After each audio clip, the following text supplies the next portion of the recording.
Hey, Mike, what's going on? Hey, what's the word, Sapir? How you feeling? I'm feeling good, man. I'm feeling good. Dope, I man. I'm feel glad we back. Another it's like episode. it's like I hang out with you. It's weird. It's like I hang out with you in person and then virtually. And then when it's virtual, it's like Saturday morning and I'm on campus at my office and no one's here, and Right. I'm hanging with you. So I'm doing all right. I noticed that. I also noticed you don't invite me too many places, man. I usually see you when I invite you somewhere and then on Zoom, man. I don't know. We gotta fix that. Man, but I'm glad we back with another episode, man. I've been looking forward to this one. Yeah, PCWB professor and the comedian walk into a bar. I'm Vakil, your co-host. I'm your co-host, Michael Knight. What's up, everybody? Good to be back. Hope you guys are doing well. We have a pretty unique and special episode today. But I got a couple things on my mind, Mike. It's like the last few episodes we were like we're talking about the elections. The elections happened. Yeah. We had that whole dialogue with, you know, you at the Laugh Factory Right, the right. very next day after the election results came in, and then Yeah. me showing up to my class, right? That keeps coming up, and we were kind of thinking, okay, we can't make every single episode about national politics, but here we are, and it's kind of impossible to avoid.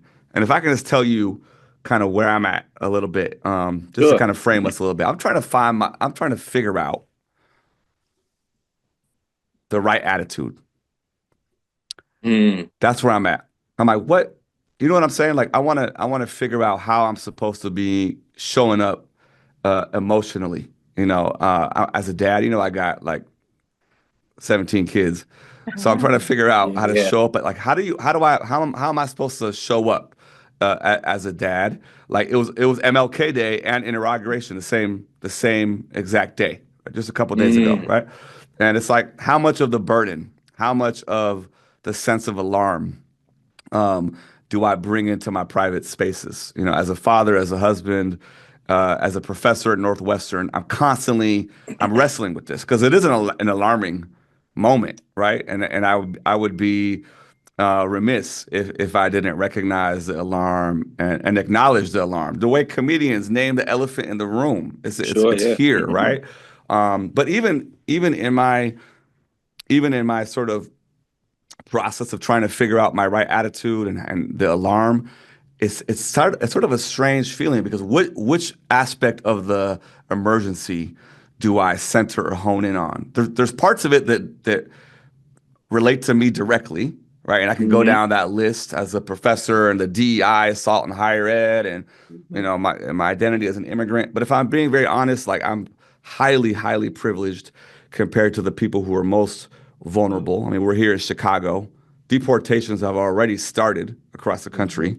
We're talking about birthright citizenship. Like that's the shit Hmm. that's on the table. And so even figuring out like how to hone in, how to dial in my alarm, how to talk about it with students. I'm kind of trying to work that through, you know.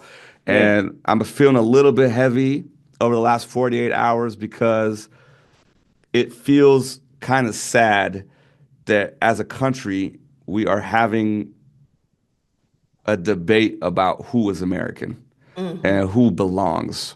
And I feel like we've already like it's already an L, right? Like the fact that we're having a conversation Hmm. about it feels like the war on for and against tolerance has been settled.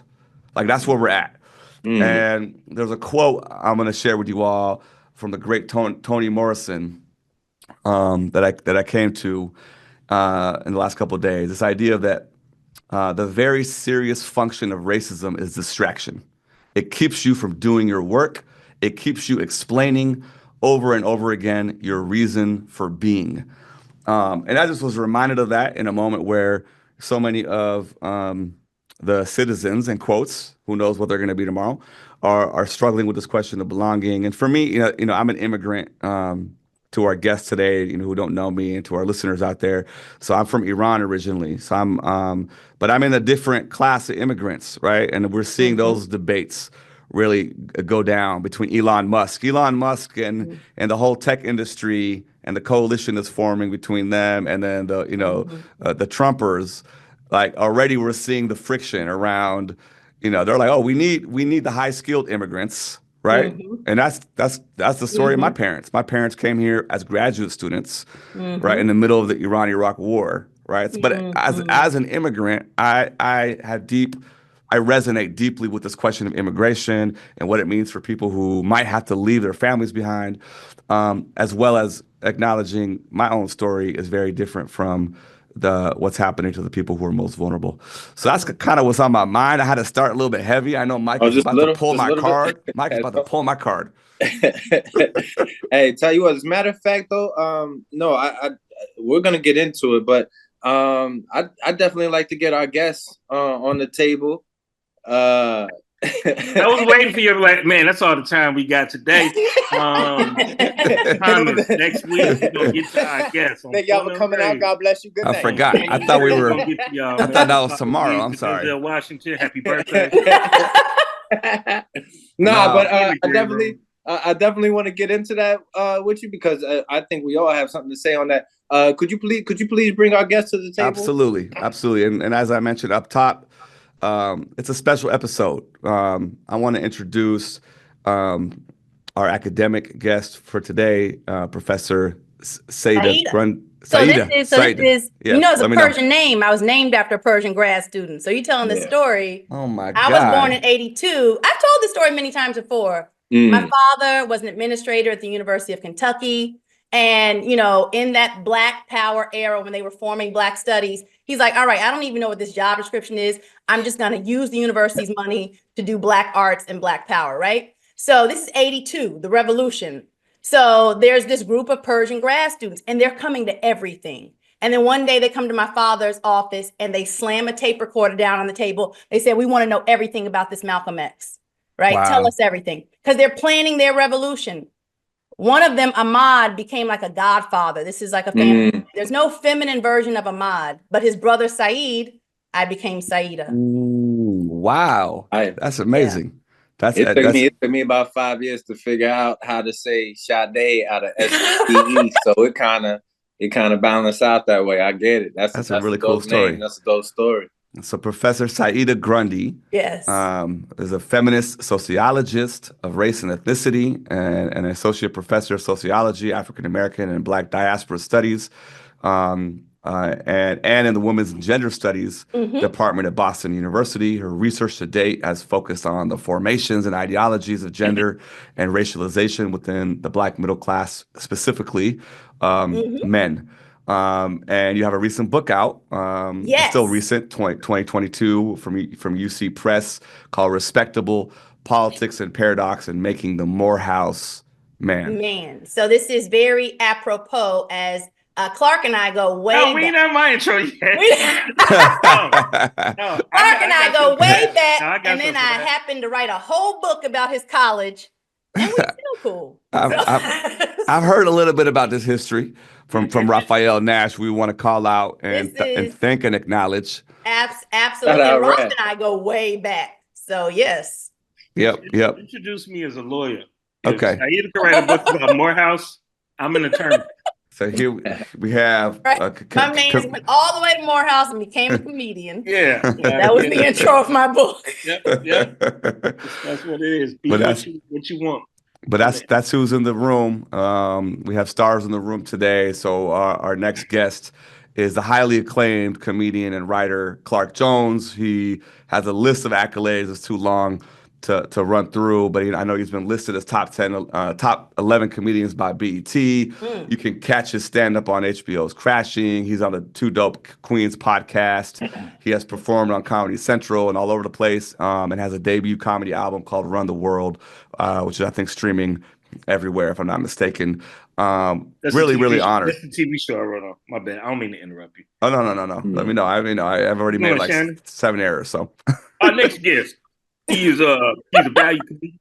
He's been on To Run the World, and thank you for joining us. Ladies and gentlemen, Randy Watson. Now, Clark, you wrote for no, just like hey everybody. Hey, I'm just here, man. I'm just here to talk. Morehouse man, graduate on time. Is that right? I did it. I did the impossible. I came in '01, left in '05, and thank you for having me on the show. Absolutely. So to circle back, brother Sepehr, so that's why I find it so interesting that we do this, right? That we bring comedy and academics together, because bread and butter for comedy. And actually, Clark, man, I'm really interested because you went to 12 years of college. You're the CEO of Book Learning, but you're also a comedian. So, Sepehr, like for you, like when you're in class and you're teaching, you got to walk lightly around like race, religion, politics. But for a comic, that's our bread and butter. You know what I mean? Anytime you think you're out, something pulls you right back in. So that's whenever those things are hot button issues, it's Thanksgiving for a comic. You're like, ooh, look at all these goodies and these treats on the table. You know what I mean? So I'm to bring it back to the immigration issue. As you know, I date an immigrant, right? And she got her. She better not forget that. That is hilarious. That is hilarious. I remind her every day. I am the dreamer. Yeah. Why aren't you giving up the green card? You can't really leave me these days. So but at the end of the day, like I'm getting like her conversations of what's going on in her periphery and what y'all was throwing around all these college ass words. I'm gonna start throwing around mine. So what's been going on in her periphery and stuff is that she's getting calls like literally like, yo, like so and such and such is saying ICE is on the block. Don't open the door. You know what I mean? Like if so and so was looking for me, like her peer group, that's real concerns for them today. Like, yo, them peoples is out there and they looking like I'm nervous right now. And so it is a hot button issue. And I'm and I think I don't know if we're all in the exact same place. Like I'm wondering how that's affecting you and your peer groups, your circles. Definitely. I mean, Sepehr, this is probably the same for you, but we have been having conversations for the last month about our grad students, right? So an advisory went out, from, the university president to telling grad students like, yo, we're advising that if you have to go home basically for your visa, right? You have to go home so they're like, do that now, because we can't assure, this was back in October, November, maybe it was right after the election, so in November, basically telling them get everything in order because the university was not sure they could protect them once January 20th came around, right? This has absolutely been a crisis for us. As you can imagine, American universities are really the brain magnet for the world. So you're getting graduate students from all over the world. And, Boston University, much like Northwestern, large, well-known private institutions, R1s, we're dealing with probably anywhere from 30 to 50% of our graduate students are international. And so this is ground zero for us. And that doesn't even deal with our undergrads who at BU alone, I think 20% of our undergrads are Chinese nationals. That's not Chinese American, Chinese nationals. That doesn't count for Korea. That doesn't account for Japan. Right. So it's been something that many a university has tried to get proactive about. The students might have their own critiques about how proactive they've been, but it's ground zero. Yeah. Same thing. We just finished up our PhD admissions process in our department. We had around 140 or so applicants this year, and someone asked the question. Let's do a breakdown, because we can't talk about race anymore. So that category is gone from the spreadsheet. That's gone. But this question of international students versus domestic students came up, and someone ran the numbers, and it was 70% of incoming applicants were international students, which was really interesting. And then within that, a pretty substantial portion of them were from China, right? I mean, this question that China is in and how it plays on to the geopolitics and TikTok and the immigration thing is fascinating. Absolutely. Like it's fascinating. But can I ask y'all a question about that? Because things I don't know about, I ask. And is the carrot of American education, citizenship, is that dangle still as appealing?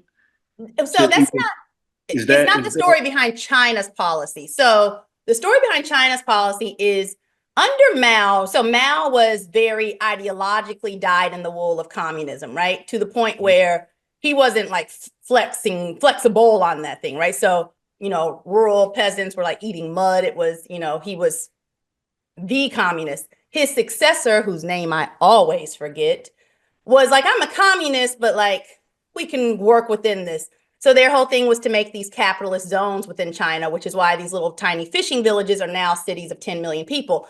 In order to make industrialism, in which China now exports, like something like 80-90% of the world's manufactured products, you have to have a managerial class. Well, that managerial class has to be college educated. You know about China, it's 1 billion people, like only a handful of state universities, not enough universities. So that president goes to Nixon and he says, yo, I want to start sending my students out, right? He goes to the UK, he goes all over the West. And Nixon's like, how many are we talking? He's like, how many can you take? This is why, beginning in the 1960s and 70s, we have a flood of Chinese, particularly university students. He was critiqued in his own country for this because the critique was, well, what if they don't come back? He said, if 1 out of 10 comes back, it's been a success. And it's been a massive success. China has more new millionaires. They are not only getting educated in the West, they're learning the West. They're learning a culture globally, right? So I see this with my students where it's like, I teach sociology. So Soc is probably a really good, drop you in the bucket of like American culture, right? And they'll come up to me and they'll say, you said GI Bill. What does that mean? Is that an acronym that people use commonly? Like, is that like used in conversation? And I'm like, oh, they're learning cultural context. Right. Okay. I'm like, this, it's yeah. So this started. So it's not necessarily citizenship. Yeah. So from that end, I understand the purpose there. Where I mean, I'm a product of Hollywood or influence. I ain't even talking about as a performer, but the movie, whoever is the current op, that's who's the op is in the movies, right? Yeah. So my feelings, I'm ashamed to say about China is always like, you know what I mean? Like, even so, it's like a purpose, but like even from an emotional FOMO standpoint, when you talk to your exchange students, do they want to be here? For education, absolutely. But like, I mean, is that the so? They have a whole life back in China, though. They got like they're already Chinese upper middle class and elites. So it's not like I want to come here. There's no land of milk and honey. Exactly. The whole point of America is learn y'all shit, beast you at your own shit, go back and advantage our shit. Right? Now, some do stay out in the world, but the Chinese diaspora is really not just the US. It's Singapore, it's Australia. It's massive. They have definitely China in general. They've done a great job of having a foothold in just about everywhere in America and everywhere around the world. There is a Chinatown, but also, I mean, from any of my sources, it's not 1,000% milk and honey their way either. They're sitting on a housing bubble, as far as I can tell. Xi Jinping has been in power for 15 some odd years. They messed around with that one-child policy and aged themselves right out of the population. Absolutely. To this point where India, I believe, has the youngest population in the world right now. On average, they're like mid-20s, 26. And China has like one of the oldest. They're in the late 30s. As a matter of fact, they're trying to get younger people to get into the workforce. And they're like, nah. Because all the older people is like, I'm not leaving this job. Who's going to take care of me when I get old? But here's my thing to Clark's point is, you want to come to my house, watch my TV, eat my food. Cool. That's not a problem. You want to stay for a few months and you're not going to pay no rent. And when you're done, you're just going to walk out with my grilled cheese sandwich and go back to your house. I don't even get a crispy high five. None of that. But that's what we selling. Like, I look at the reason why I really ask that is because if you want to know what message we putting out, just ask an immigrant or ask somebody who's newly here, because it's like a party promoter. Like, you got hoes on the flyer, then I'm gonna expect some hoes when I get there. Yeah. Like what America has on the flyer is, hey, come take some shit. Yeah. That's what we're selling. Like, this is the place not to come be treated equally or whatever. Just come take whatever you can, because the leadership is wholly invested in graping everything that exists here. So come get you some before it's over. Yeah. But Clark, why do people play the lotto, Clark? Because they think they gonna win, or they hope to get a shot. America's still the lotto so they can be the only one who won. We don't play the lotto, so the nigga can win 80 million, but if he's splitting it 10 ways, he's somehow less happy. Like, that takes away from it the fact, this very idea of socialism in any way, because it's a boogeyman word, right?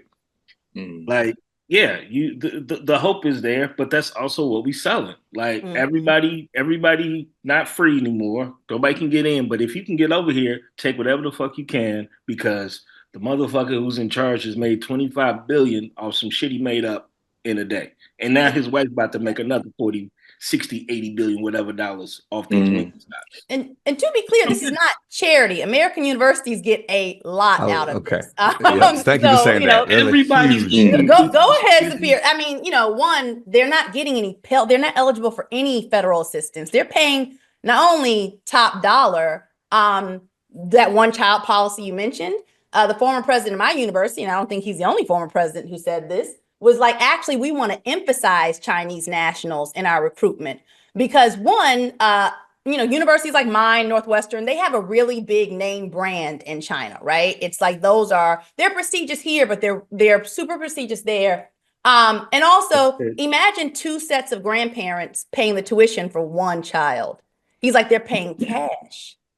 Universities are businesses. They need cash on the books. Right. That's big. Yeah, I was going to add 2 things to the combo. One is exactly that piece. So there is this, international students come, if they're coming for, a lot of the graduate degree programs, especially the master's programs, they're coming with cash in hand. Okay, that's huge. Number one. Absolutely. Number 2, this question, Clark, you posed around, is it a dangle and is it an incentive to, to come over here? I think it really depends, it's country by country, right? And so from the perspective of my birth country of Iran, it absolutely was and is. Like the fact that we immigrated here, I was born in '83 in the middle of the Iran-Iraq War, funded by the U.S., by the way. People like to forget that little detail. It was funded by the U.S. We were on the side of Iraq. A bunch of other European countries were on the side of U.S. and Iraq. That was when Saddam Hussein was in power. The revolution had just happened in Iran, right? I was born in '83. A war breaks out, a gruesome war. I mean, like, my dad has stories of taking me to the rooftop. All the roofs in Iran are flat.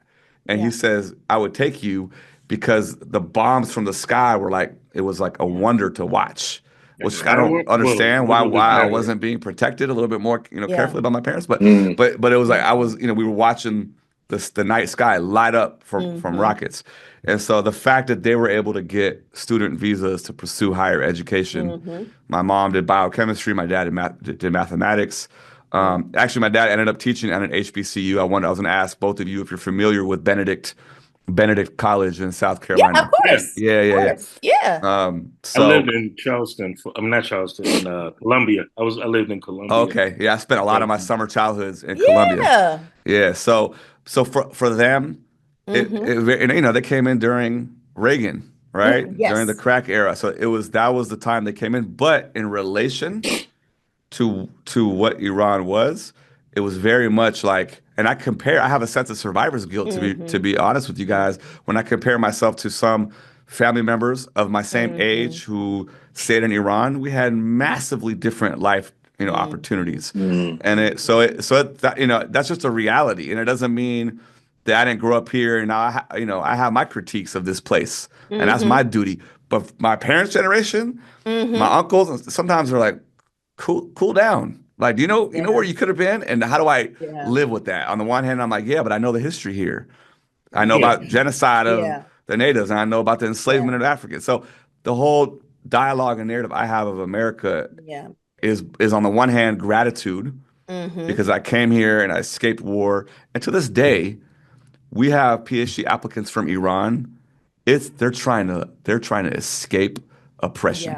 Yeah, So absolutely. for them, Clark is very much, they're trying to come to the land of milk and honey. Now we can tell them when they get here, it's not really milk and honey. And they're like, yeah, that's true. But these thoughts have been embedded, right? And I think that's like, especially living in California, Southern California, particularly, some of the issues, the anti-blackness, the immigrant anti-blackness comes from this idea of y'all don't appreciate being number two. So there's this edging out of like, man, if we was the number two minority, as they say, we would appreciate it. And it's like this idea of like trying to show white people like, you know, let's band up against y'all current vice president, aka black people, right? It was like, y'all talking shit about the president, y'all get to do this and do that. And it's like, white people, make us the number two in charge. We'll show you we deserve it more than the blacks do. Well, there's also no common knowledge that literally the 1965 Immigration Act is a result of the civil rights movement. Like nobody would be here if it were not for Black struggle, right? So there's certainly that's such a big board. And I want to know because my students tell me all the time, like Trump is very popular in China, particularly amongst wealthier Chinese, right? And it's not cultural; it's he's good for China, right? That's the idea about he's good for China. And I wanted to know, as Iran, as you can tell us multitudes about this, very complicated in terms of the class and political migration. So you got Persians who were coming here who were Reaganites, right? You got Persians who were coming here who were oppositional to the Shah, oppositional to that regime. So I wanted to know basically how you see the temperature in Iran of U.S. politics. I'm not an expert, so I'm going to start with a caveat because I don't follow it as closely as sometimes I would like to. But I can tell you I can better speak to the temperature of the Iranian diaspora in relation to. And this might get us going towards that masculinity piece. Sure. But, and we talked about this. Shit. I don't know nothing about that. Let me say this. Like, every Iranian American has an uncle or know someone, some man in their family who adores Elon Musk. Yes. Right? It's a thing. Yes. Middle Eastern men love Elon Musk. It's just a phenomenon. And in terms he embodies an entrepreneurship narrative. They love that. The technology. Technology has a whole. I have my first shit. I'm about to plug myself right now. I'm shameless today. My first book is coming out in the spring.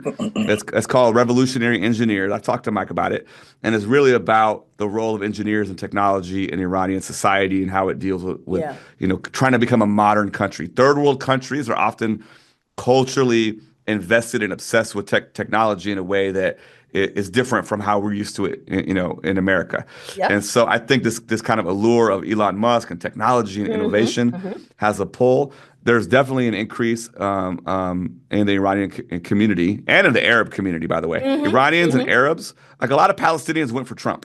People don't know that. Yes. A lot of Iranian men went towards. I know there was a shift amongst black men as well. So there's something there, but the politics are. I could boil it down to this for our listeners: is that a lot of Iranians just see Trump as being able to deal with the Islamic Republic. So the government there is so gangster. Yes. They are so. I mean, and some of the people in America. Like, I remember I was a 20-year-old kid in Los Angeles walking on Venice Beach, and I met this black professor from USC who had a little booth. He was an activist professor, and I was talking to him about politics. He's like, "Oh, you're from Iran? I love Ahmadinejad." I was so struck. But I realized and there's this whole connection between even Ayatollah Khomeini and, folks here on the left being like, Iran is the only country in the Middle East that stands up to Israel. And that's a reality too, and that makes them heroic in some sense. But for the Iranian community, we look at I look at, I'll speak for myself, the government there is brutally oppressive, violent, Yes. murderous. I'm not going back there anytime soon, so I'm gonna say what I gotta say, right? They brutally suppress their people. They brutally suppress ethnic minorities, and yes, they do fund and they support resistance to the U.S. and Israel in some ways, and I can understand why that can be seen as admirable. But I'm here to tell you that it's all a charade, and it's all in their own self-interest, and so.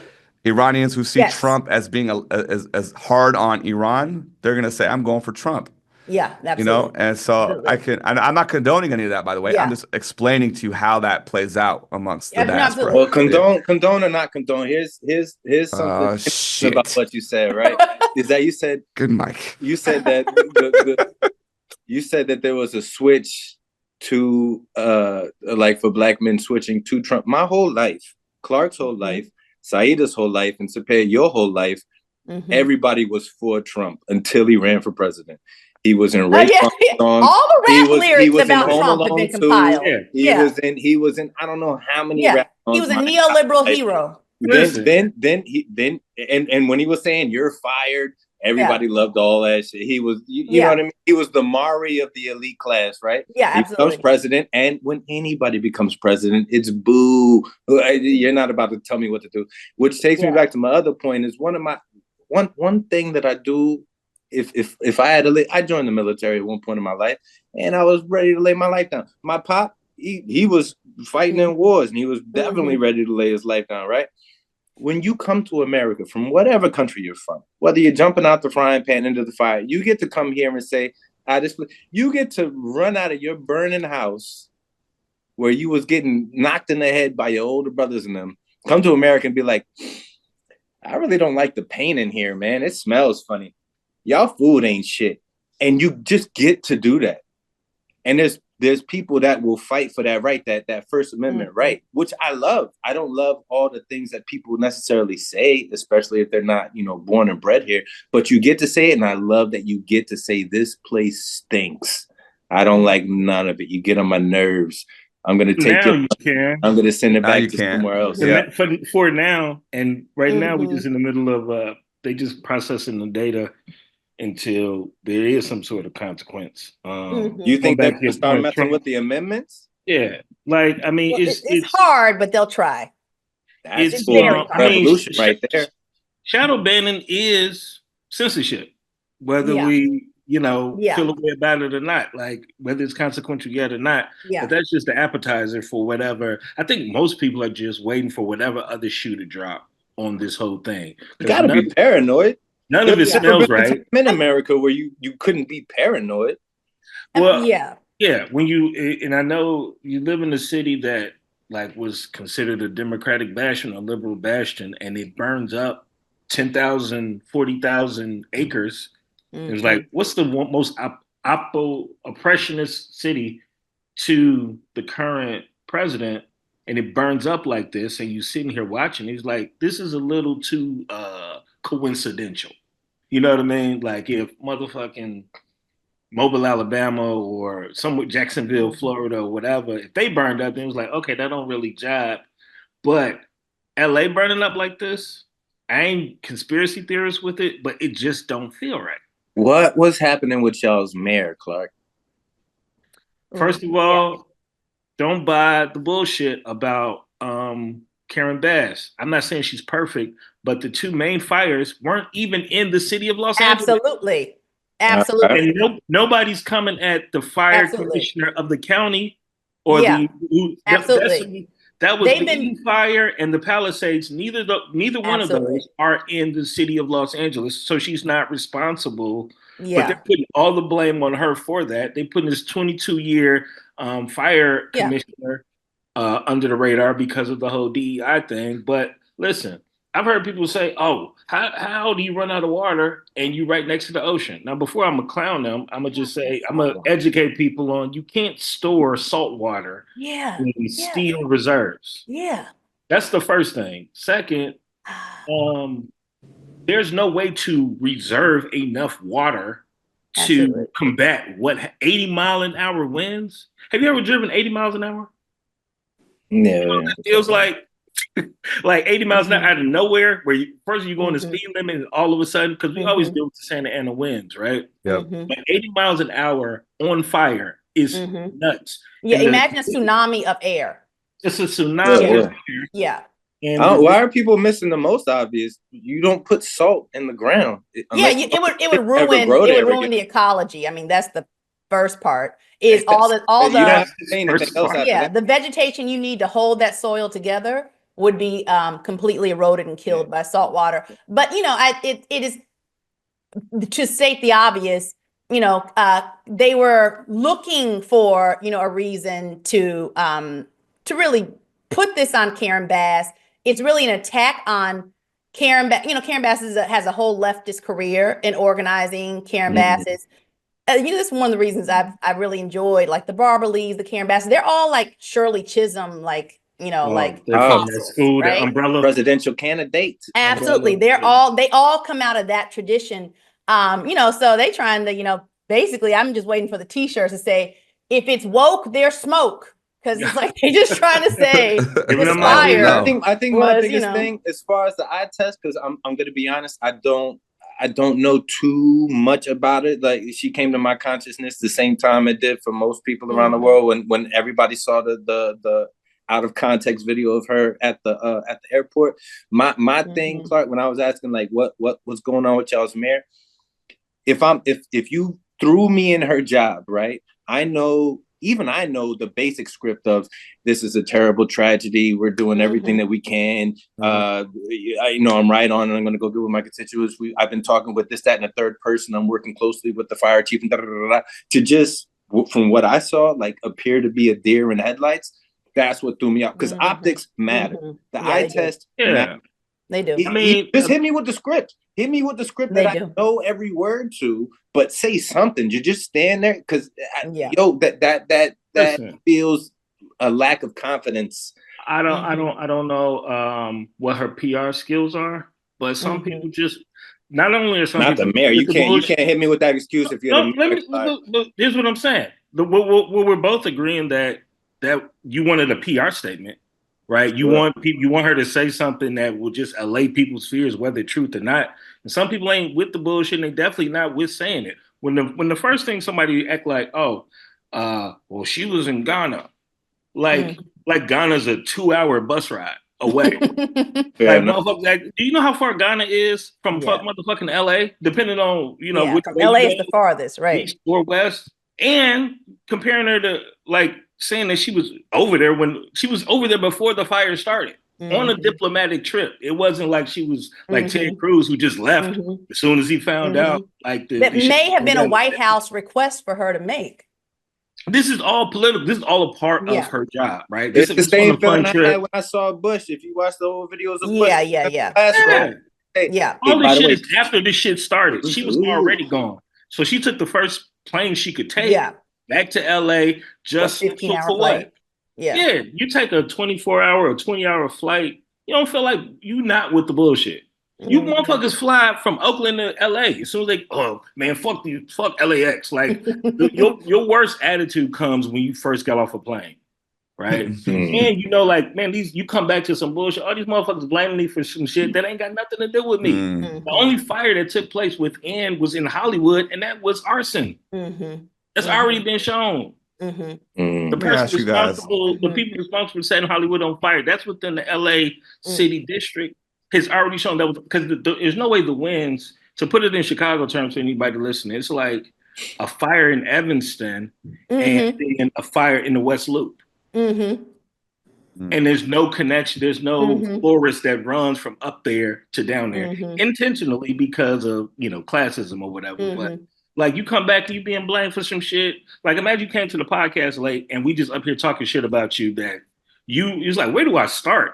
I don't even know what to say first because y'all blaming me for some shit that I did. I'm gonna have something to say. I can't speak for everybody else. And then don't forget, and I say I'm gonna speak for you. Like, we still got to be careful. No matter how far we go up as Black people, especially as a Black woman, the most, you still got to watch what the fuck you say, no matter how right you are. Can we talk about that? I actually wanted that. You kind of went right to where I was wanted to go back to, Clark. This comment that Mike, that you brought this up regarding, like, the ability to say what you want, right? And you pulled out the kind of commonality between how comedians are traversing the political moment, how professors are.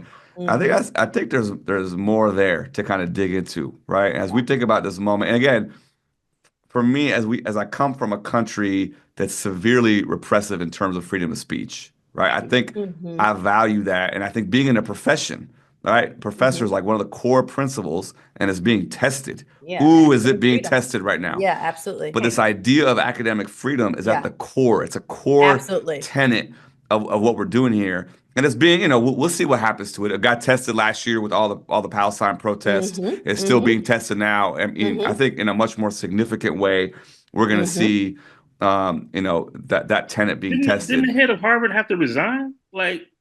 Yeah, but that was, you want, I don't know. I mean, all I'm saying is, from the optics. But that's interesting right there, right? Because that's what I was going to say. So even as we hold that up in academia, it's like we are, we happen to be tenured professors. That gives us another layer of protect. And then I go to comedy shows, and I'm like, wow, comedians practice freedom of thought and freedom of speech at a level that far surpasses what I think happens in higher education, and with far less actual protective structures in place.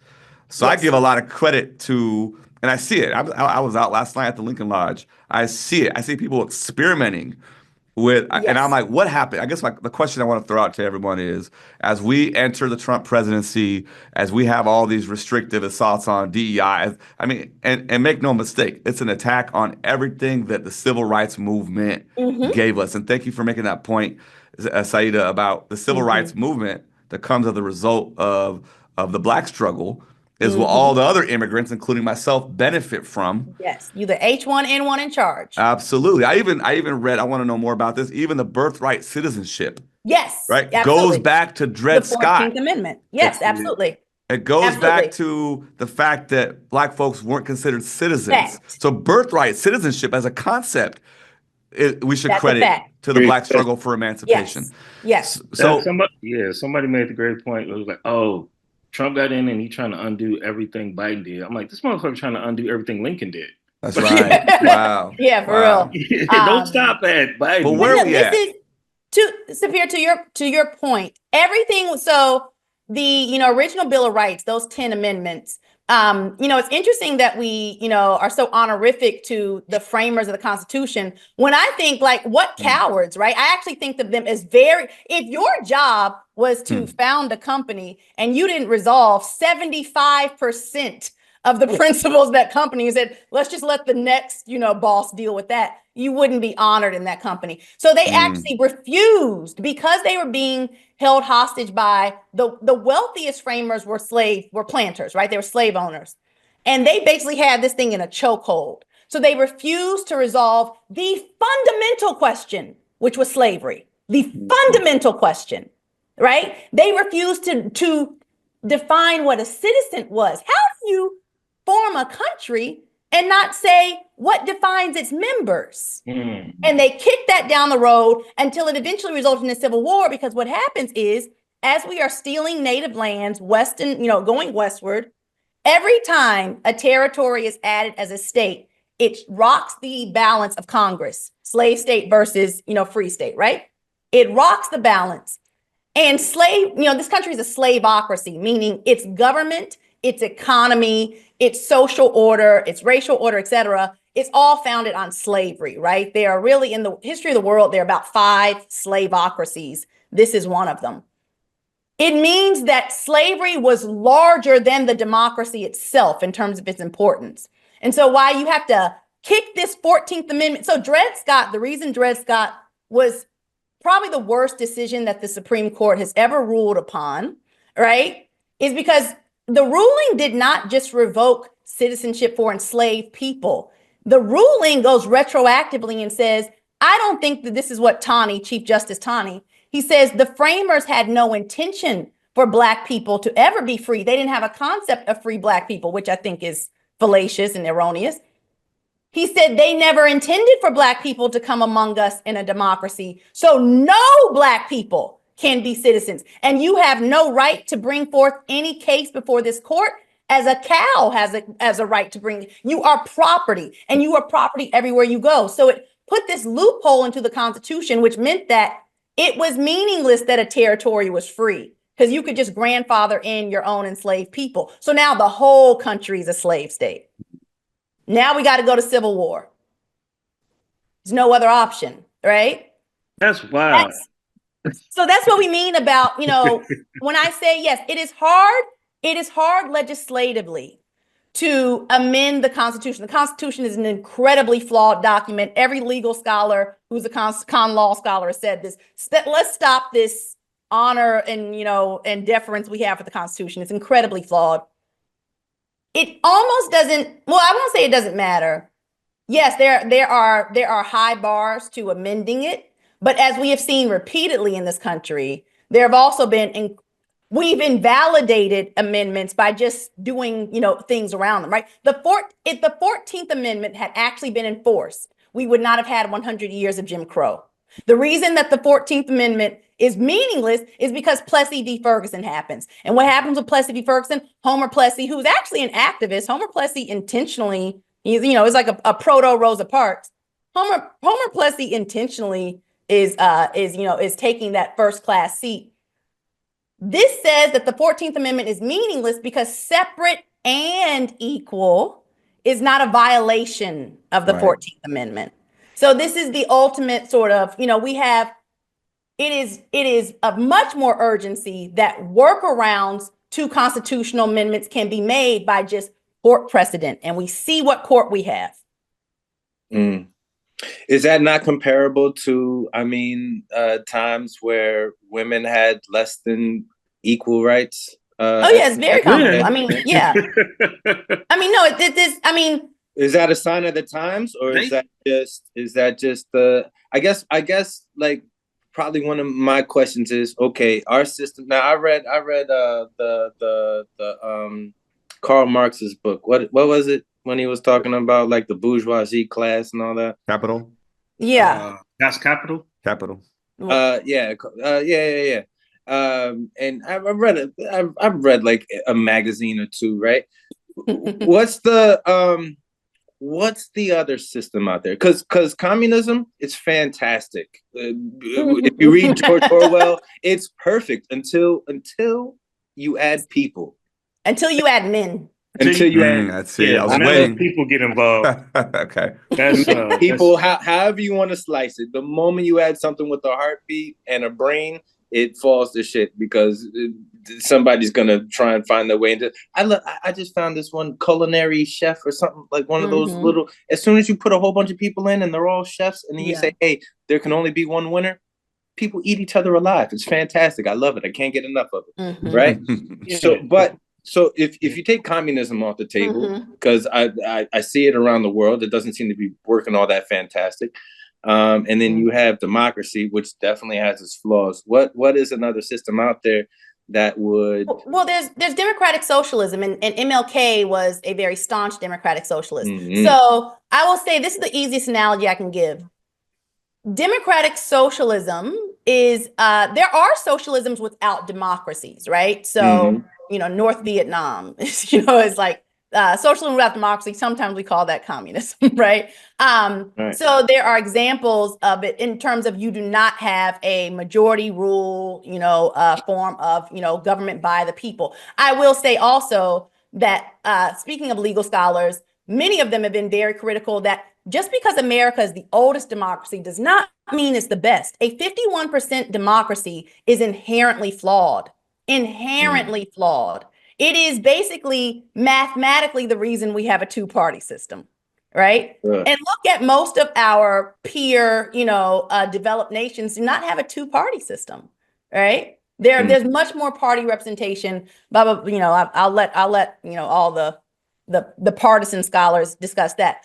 All that to say, King was a democratic socialist, meaning that he believed in democracy, but he believed that socialism should be the lap band around capitalism, because capitalism by design is an obese, engorged marshmallow man of a system, it will, by its design, it will devour everything it comes in contact with. So, for example, we see this now with, and we've seen this since, the rise of Reagan, the privatization of basically everything, that private sectors can get their hands on with the government, right? And the ideology of, small government is best government, get government out of such and such, which I find very hypocritical as a woman, because you don't want your government out of my uterus. Right. You don't want your government. All of it. Yeah. All of it. Yeah. I'll let you finish. Go ahead.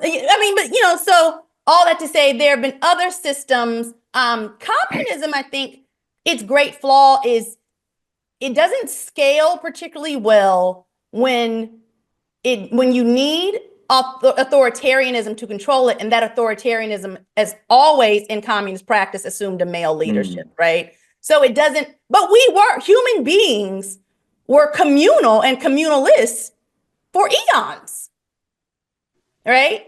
For eons. It doesn't mean that they didn't have conflict. Of course they had conflict, but communalism existed for eons as human beings developed. They developed technology, they developed language, they developed trade. So perhaps the critique of communism is it doesn't scale that well. But capitalism doesn't scale well. Another thing, real quick, let me just say the foundation real quick. First of all, even having this discussion, people are like, oh yeah, capitalism, American capitalism. This ain't a great example of capitalism either. We do not. Yeah, absolutely. We don't even live in a capitalist society. Honestly, the fact that we've been even talking about the fire department. Fire departments are socialists. Absolutely. Socialists. The fact that your team can have the worst record and get the first pick, socialism. Like, absolutely. The Golden State Warriors should have the #1 pick if you believe in capitalism as it's supposed to be. So you ask about other systems, socialism, communism. And what's funny is what goes wrong with socialism is you have all these people, splitting up whatever, the workers justify the market. And what goes wrong is somebody comes along and is like, oh, all these people sacrificing, I know how to take advantage of that, right? And with capitalism or whatever we're practicing, it was like, okay, this is greedy enough that nobody could be more greedy than what's happening.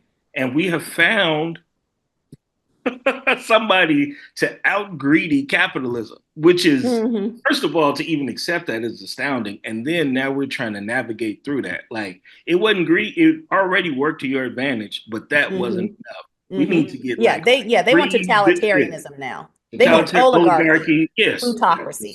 Yes. Well, any government, any kind of government, right? It all falls under the golden rule. The one with the gold makes the rule. You were talking earlier about Northern Vietnam, right? Like I believe, Northern Korea. North Korea, yeah. Well, even with Northern Vietnam, for instance, I thought that's what you said. I mean, Vietnam is united now. You have Ho Chi Minh, right? That was like when America came through and got rid of the French. He was like, "Oh, democracy is fantastic." And then when America screwed him over, he was like, "Let me go up north and give this communism stuff a try." Like any rigid system that doesn't allow for the one thing I do appreciate about America's style of governance to this point, because in my view, it is the best bad system out there until I get up.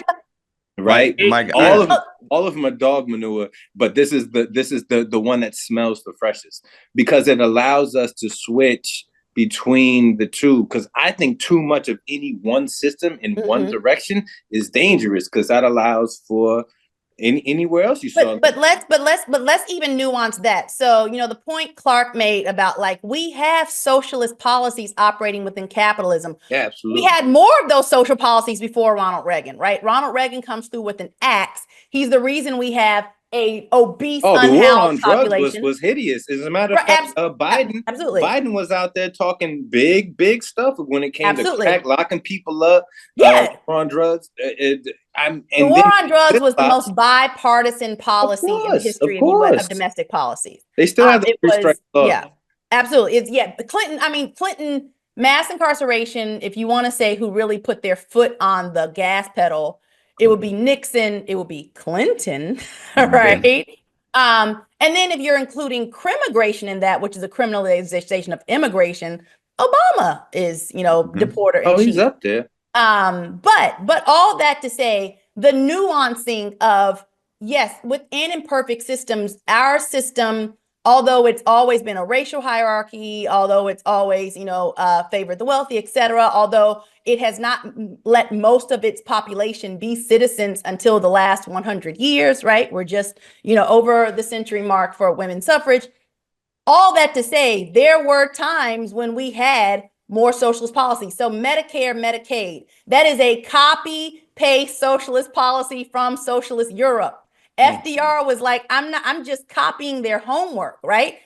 Now, what's funny is MAGA white people cling to their Medicare and Medicaid, right? They cling to government earmarks. They just don't want us to have them. In fact, this has been documented within sociology repeatedly. Which yeah. Everything is bad until they need it. Yeah, but everything is good until they think it benefits Black people. What is the disconnect, though, Saida? Because of course, you have chattel slavery that gave way to antebellum slavery. Yes, that gave way to Jim Crow. That gave way to these social economic programs where they're keeping the Black man out of the household. You can get your government cheese and XYZ on down the line to having your name be an ethic. And so now you're not getting the call for the interview and the whole. I know all of that. So what is the disconnect? Say, for instance, and I'm not a very political guy. But what is you just like to talk political theory and Marx a little bit? As far as the barbershop and that's Marxist. As far as I read everything. I read everything. And I pride myself on going against my values and finding out what the other person's saying. I like that. What did Bill Belichick do?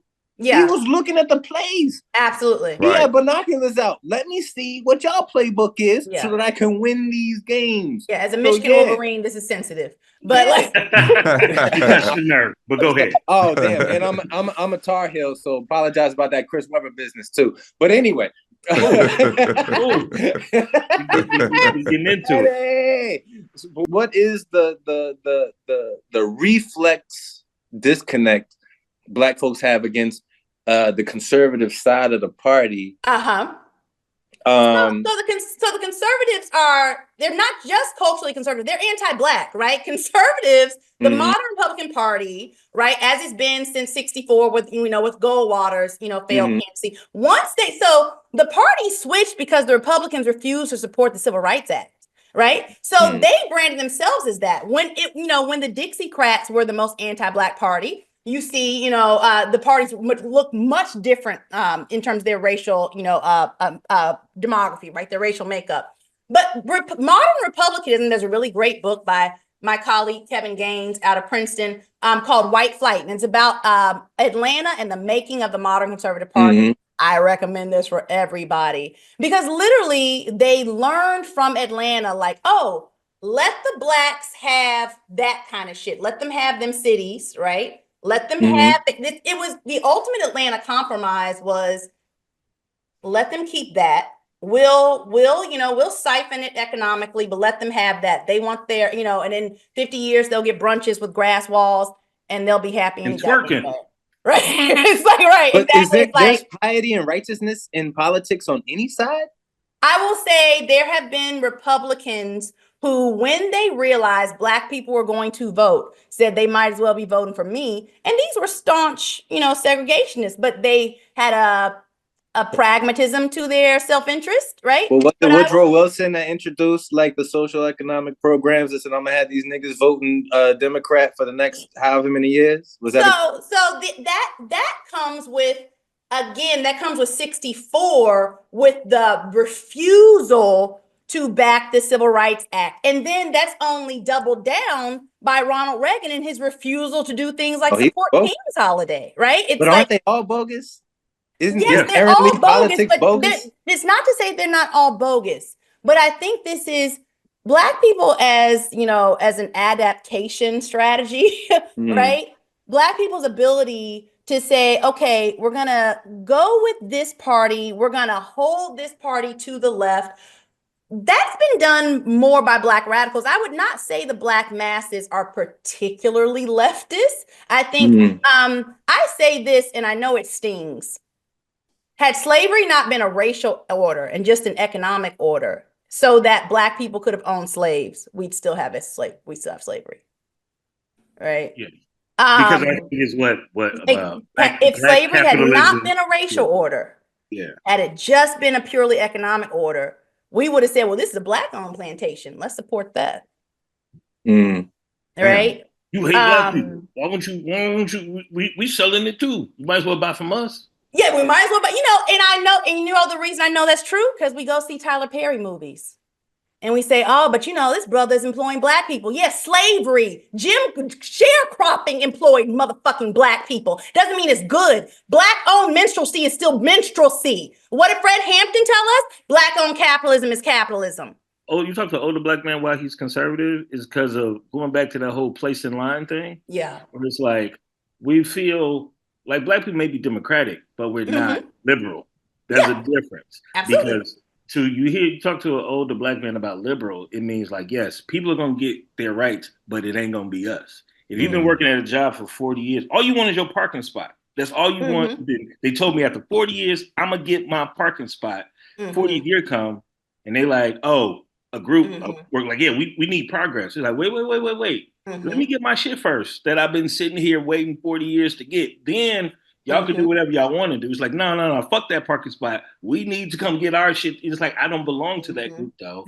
I've been here for the longest. Let me get my shit. Then y'all can come and get y'all. And it's like, no, liberalism says every other group except Black people. That's the mentality of a lot of older Black people who, we pro-gun. If we get a house, we want to be able to protect it. Kamala said that. She's saying, I'll shoot somebody come in my crib. We just want what we waited on. Yeah. So okay, let me ask you guys a question. Slight pivot, slight segue. If you're having this conversation, whether it's in Boston or Los Angeles or Chicago or Evanston, where's your favorite? Because this is a professor and comedian walk into a bar. I wish we were drinking. I wish we had a drink because I don't know where this. I mean, we just went into Karl Marx and political theory and the history of slavery. This is the most important podcast on the internet. I'm telling you. In this moment, when everything else cancels, the Communist Manifesto. We don't have any funding. There's no DEI grant that funds PCWB. Okay, so we don't have.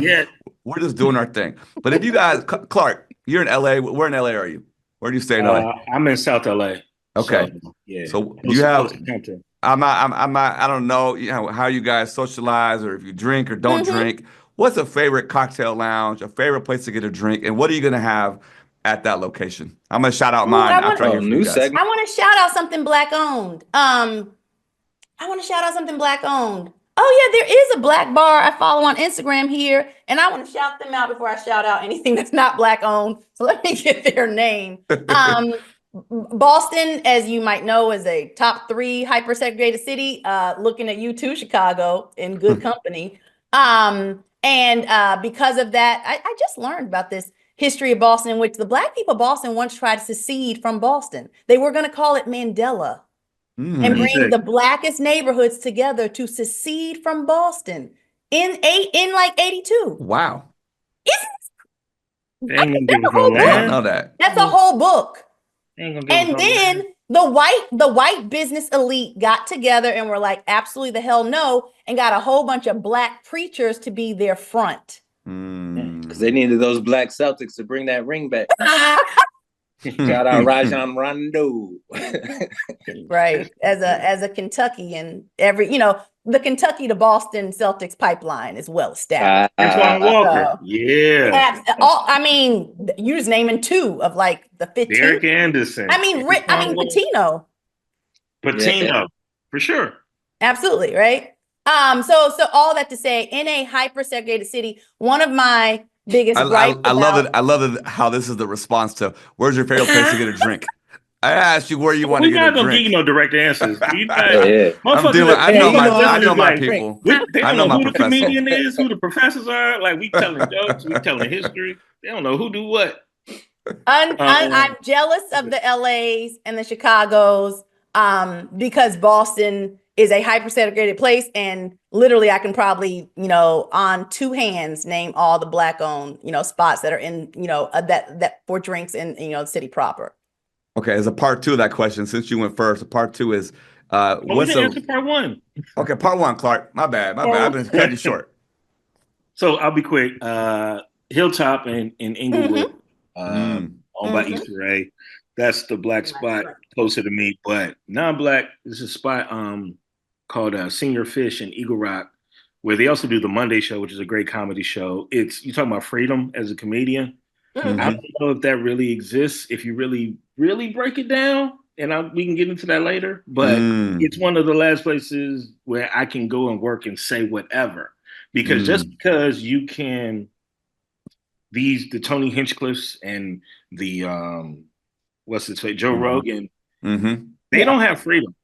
They're just saying what their advertisers allow. Yeah, they're advertising for white supremacy. Yeah, absolutely. Tell me the last time they apologized for being wrong. When they apologize for being wrong and still have the same viewership and not get canceled by their side, then I'll believe they have the freedom that they supposedly are exercising. They cannot say anything in support of something. They can even say something nuanced. It has to be totally towards one side for them to keep their base. So the freedom in comedy, just because you're saying wild shit, that doesn't mean you have freedom, because you can't say sane shit. They can't say sane shit. So but the Monday show, Eagle Rock up there, I love, and I always get I'm a Kentucky Mule person, Saida. That is my drink of choice. Hey, I told you you're gonna come on the Bourbon Trail tour one day. Bourbon Black men were the bourbon scientists. Shout out to the Black men of Kentucky. That's the Uncle Nearest. Black art. Uncle Nearest absolutely was an enslaved man who, having taken many of the bourbon tours, I'm like, yo, this is science. Like, this is straight up science. And white people weren't making their own damn bourbon. They didn't do their own labor. It was all Black men. And it was like multi-generational, like Black men would teach their sons. And till this day. White people did invent hip hop though, so that should be. That's true. And they invented 13 herbs and spices. They invented Kentucky Fried Chicken. No, they did not either. Yeah. Well, Clark, you actually answered part two. The part two of the question was, what's a favorite kind of comedy venue or location or a recent special that you've seen that you just want to put up? And you kind of talked about the Eagle Rock spot, but is there anything else that comes to mind in terms of a recent special you've seen or a recent comedy venue that you want to shout out? No venue, no clubs. Really. I mean, Michelle Buteau, I'm a big fan of the freedom that she was able to give. There's a great, and this is an insight. There's a guy named Nathan McIntosh. He's Canadian. Oh, I saw him in you got to get past his voice. Once you get past his voice, he blew me away. I saw him at Zanny's. I was like, "What? Who is this guy?" He's a friend of mine. Very, very ridiculous. Very really, really good. I recommend, and it's on YouTube for anybody who's. So it's free. Go check that out. It's a bunch out there, and it's a bunch that's not out there. Like whatever can make you feel good. I ain't even mad if you like stuff that's on the right. But I don't shame that, because it's a lot to get through the day, no matter what you are. I really enjoy Michelle. I really enjoy Nathan McIntosh. Josh Johnson writes a special. He's writing a special right now. And he does like a new hour. It feels like every week at this point. And he came through Chicago. So that's just a few off the top of my head. Yeah. My Instagram auto-populates every stand-up routine with a pro-Palestinian joke. And even though I don't track everybody's names, I would say the comedian I've gotten most excited about in the last year is Jay Jordan, because when I hear Jay Jordan, I'm like, oh, this motherfucker's smart. Like it is, I'm like, oh, this is like, and the crowd work is pristine. This is a, young Black queer from Mississippi comedian, extremely quick, very smart. And, it's interesting to me. There are people who have been dissatisfied, I guess, with their entertainment careers, who have said things like, well, they don't want me to do comedy because I'm too smart. They canceled my show because I'm too smart. And I'm like, that is the most bullshit I've ever heard. Who doesn't like a smart comedian? A lot of people doesn't like a smart comedian. You'd be surprised. You'd be surprised. But the idea that comedians are not smart people is, first of all, it's bogus.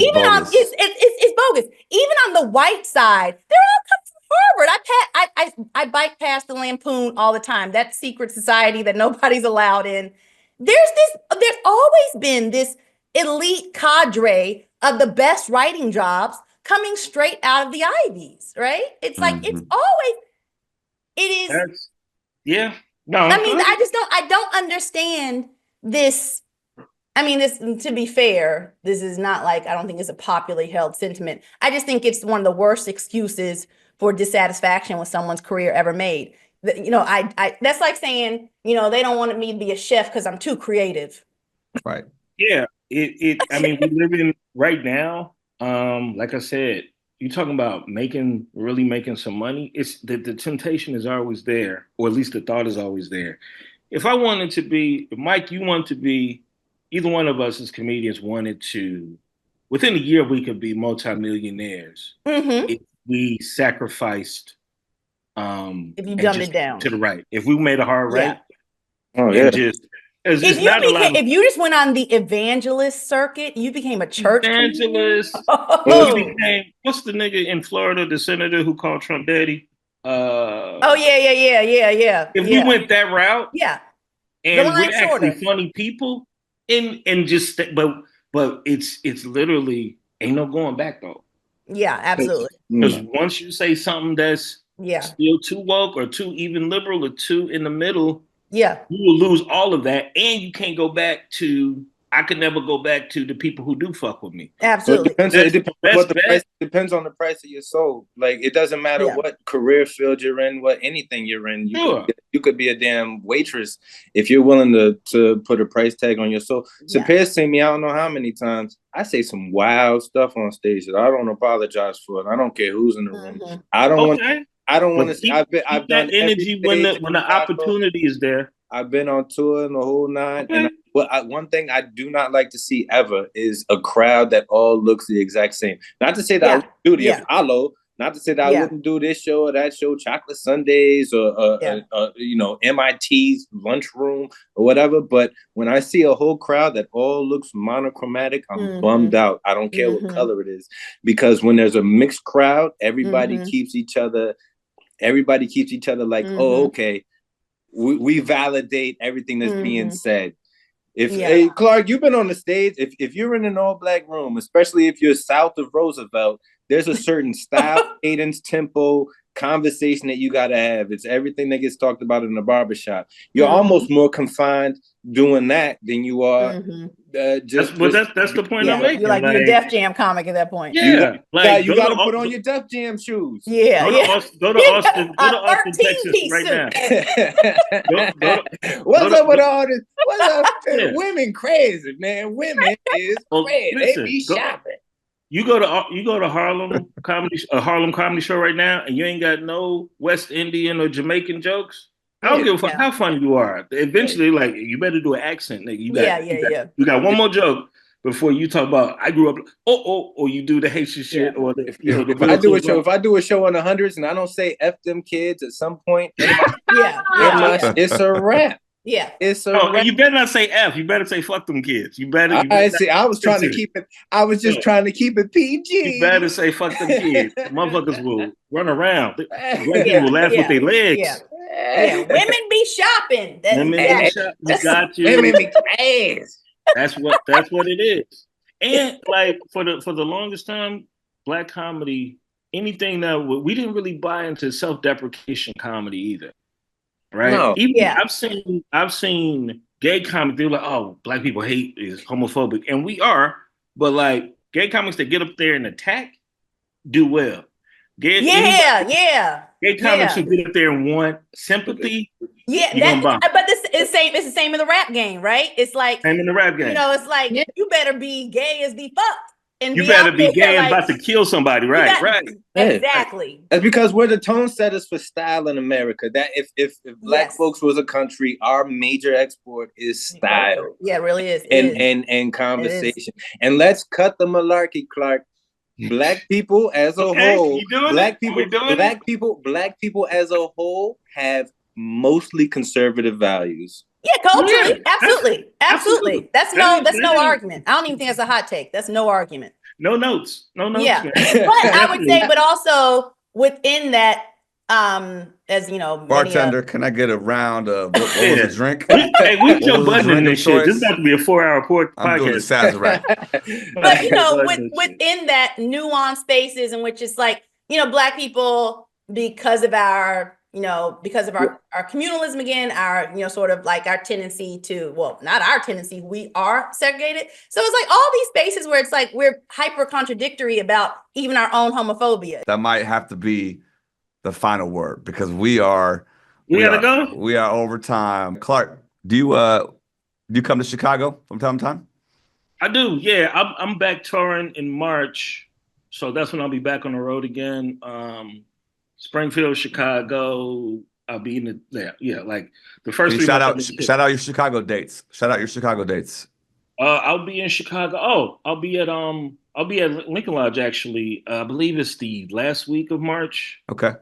Yeah. So check me out then. Follow me on at Absolutely. And you know, I think this is clear evidence. First of all, people out there, subscribe, like, and subscribe. This could be a part 1 of a conversation. We can get you into Mike has a studio. We can get you into the studio if you next time you're in town. I would definitely want to come check you out at the Lincoln Lodge. And same with you, Saida. If you're in Chicago, or if we can do a part 2, Mike and I have some plans to kind of to jump on a plane and do some of these on the road. So this was wonderful. I mean, this was more than we could have asked for. This was fire. A lot of gems, a lot of knowledge. Raphael, thank you for pulling this together in the back and keeping this moving, and for bringing Clark and Saida. Yeah, shout out to Rob. Shout out Rob. All right, everyone. Angel peace. This has been nice. I'm about to take my kid to piano practice. I'll see y'all. Peace. All right.